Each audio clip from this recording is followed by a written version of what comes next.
how to adjust the flashlight beam spread for wide or narrow focus on the iPhone 16 series.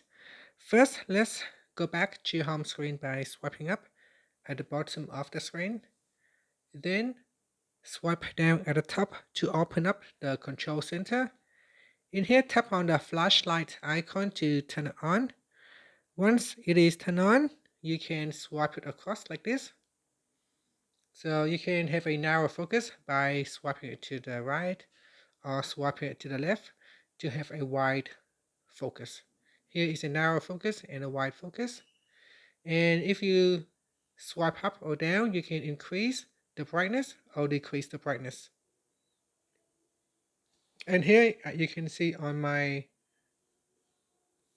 flashlight here at the back, if I change the beam, you can see it goes wider or narrower. So the focus will be strong at the center or spread out evenly. And that's it. Finally, you can swipe up to go back to the home screen. Thank you for watching this video. Please like and subscribe to my channel for more videos.